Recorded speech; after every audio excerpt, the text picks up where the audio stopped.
Olá, tudo bem? A palavra diz assim, Amós 8, verso 11.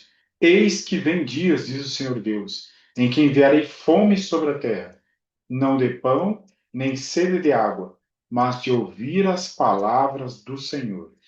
Como esse dia ainda não chegou, vamos continuar ouvindo as palavras do Senhor. Vamos orar? Grande Deus, nos abençoe estudar a tua palavra, nos dê sabedoria, livra-nos do mal, em nome de Jesus. Amém. O título do nosso estudo de hoje é A Aliança e o Modelo. Deus há de apresentar a Moisés algo mais. A palavra de Deus nos apresentou de que eles chegaram no Monte Sinai depois de 47 dias que saíram do Egito.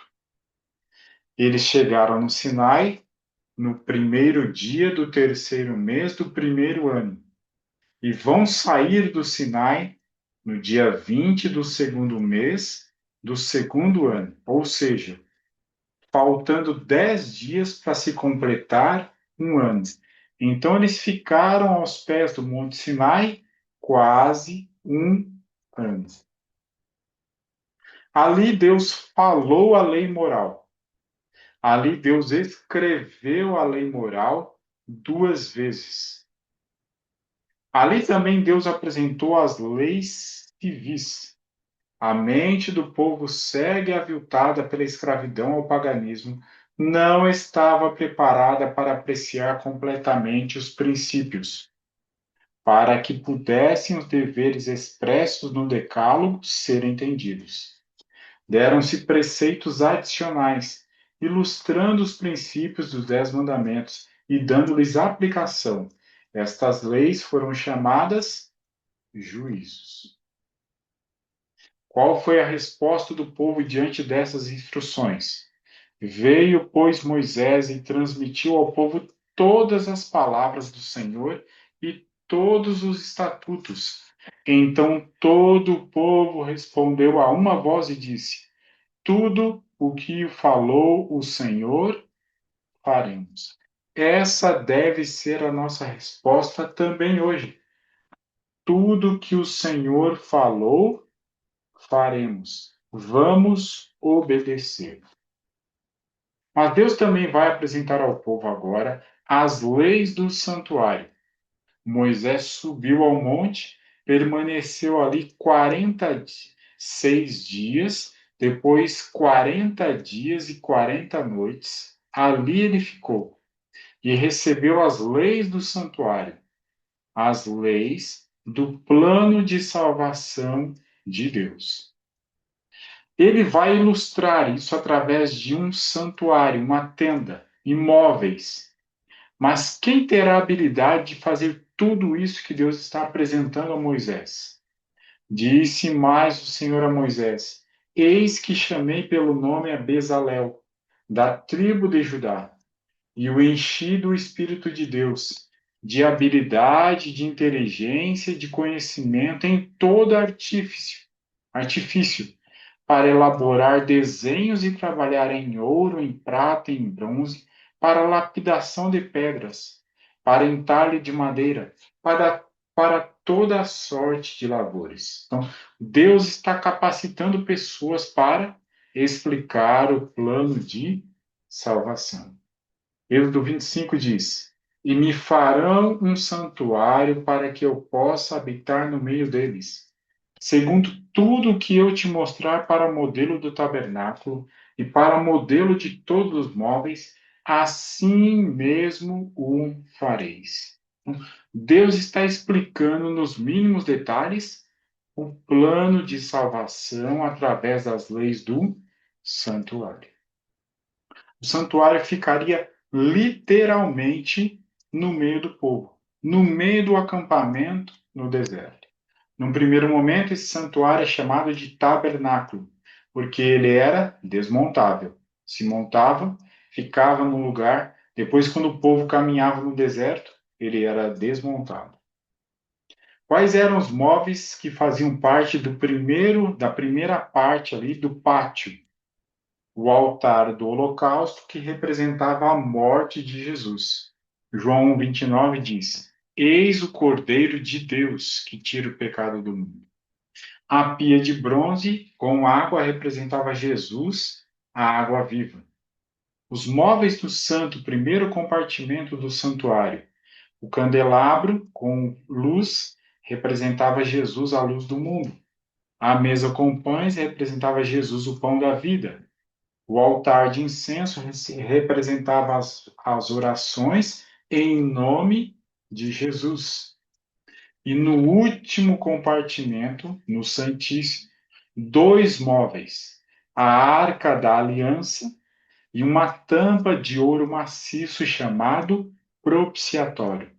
Esse local, esses dois móveis, lembram Jesus como nosso juiz. João 5, 22 e 27. Então, tudo no santuário aponta para Jesus, o substituto. As vestes do sumo sacerdote, no seu serviço diário de intercessão, eram todas voltadas para representar a Deus diante do povo. Uma vez por ano, ele tirava as roupas de pérolas e colocava uma veste branca e fazia ali um serviço anual de juízo. Então, as vestes com pérolas não eram usadas diante da Arca da Aliança. Aqui ele representa a, o povo diante de Deus. O santuário, então, pode ser separado em três momentos: o pátio, aonde o pecador arrependido fazia a sua confissão e um substituto morria em seu lugar, um animal sem defeito representando Jesus. Então, a cruz está representada nesse primeiro móvel, não em todos os móveis. A cruz é fundamental, mas ela não é tudo. Depois existiu o primeiro compartimento do santuário, onde era feita a intercessão, e o segundo compartimento, onde uma vez por ano era feito o julgamento. Então, no pátio acontecia o sacrifício e o pagamento do pecado. Ele aconteceu no ano 31. No santo acontecia a intercessão relacionada com o verbo perdoar, aconteceu do ano 31 ao ano de 1844. No Santíssimo acontece o juízo. O verbo agora é apagar. E ele tem acontecido desde 1844 para aqueles que morreram e tiveram seus pecados perdoados. Então, Hebreus 9, 26 diz que o sacrifício de Cristo foi único e suficiente. Hebreus 8, 1 e 2 diz que quando Jesus subiu ao céu, ele entrou num santuário feito por Deus. Hebreus 7, 25 diz que Jesus vive sempre para interceder por nós diante do Pai.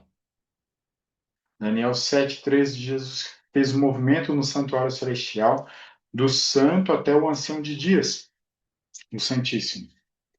E Hebreus 9, 27 diz que eu e você temos os benefícios do juízo depois que nós morremos. Morremos uma só vez, vindo depois disso o juízo. Então, os nossos pecados que nós oramos a Deus e confessamos em nome de Jesus, eles estão perdoados. E eles serão apagados depois que nós morrermos. Hebreus 9, 27. O sangue de Cristo oferecido em favor dos crentes arrependidos assegurava-lhes perdão e aceitação perante o Pai. Contudo, ainda permaneciam seus pecados nos livros de registro. Pecado, perdoado, tenho paz. Quando serão apagados? Quando eu parar de praticar obras, quando eu morrer. Hebreus 9, 27. Vem depois o juízo, o apagamento dos registros perdoados. A intercessão de Cristo no santuário celestial em prol do homem é tão essencial ao plano da redenção como foi sua morte sobre a cruz. Pela sua morte iniciou essa obra, para cuja terminação ascendeu ao céu depois de ressurgir. Então, a cruz é o início, a intercessão é o término. Plano completo. O nome do plano? Plano de salvação. Devo temer o pagar o pecado? Não, Jesus pagou por mim na cruz. Devo temer o perdoar pecados? Não, Deus me perdoa em nome de Jesus. Devo temer o apagar o juízo? Também não. Todos os três verbos fazem parte do plano de salvação, não plano de condenação. O assunto do santuário e do juízo de investigação deve ser claramente compreendido pelo povo de Deus. Claramente compreendido. A lei de Deus, que estava dentro da arca, era a grande regra de juízo e de justiça e juízo. Essa lei condenava o transgressor à morte, mas por cima da lei estava o propiciatório, sobre o qual se revelava a presença de Deus, e do qual, em virtude da obra expiatória, se concedia o perdão ao pecador arrependido. Assim, na obra de Cristo pela nossa redenção, simbolizada pelo ritual do santuário, encontrava-se a graça e a verdade, a justiça e a paz se beijaram. Os traços de caráter que acalentais na vida não serão modificados pela morte ou pela ressurreição. Saireis da sepultura com a mesma disposição que manifestastes em vosso lar e na sociedade. Jesus não altera o caráter em sua vinda. A obra de transformação tem que ser efetuada o quê? Agora. Precisamos arrepender-nos dos defeitos de caráter, vencê-los pela graça de Cristo e formar um caráter simétrico neste período de prova. Então, o divino e o humano juntos. Assim como é a palavra de Deus. O divino e o humano juntos. Não devemos lutar, vencer hoje, pelos méritos, pela ajuda de Cristo, no seu Santo Espírito. Preparo agora. A palavra de Deus, livro Patriarcas e Profetas, diz: a tentação mais forte não pode desculpar o pecado. Por maior que seja a pressão exercida sobre a alma, a transgressão é nosso próprio ato. O santuário nos mostra que a culpa não é do inimigo, a culpa é nossa, nosso próprio ato. Não está no poder da terra nem do inferno obrigar alguém a fazer o mal. Satanás ataca-nos em nossos pontos fracos, mas não é o sermos vencidos.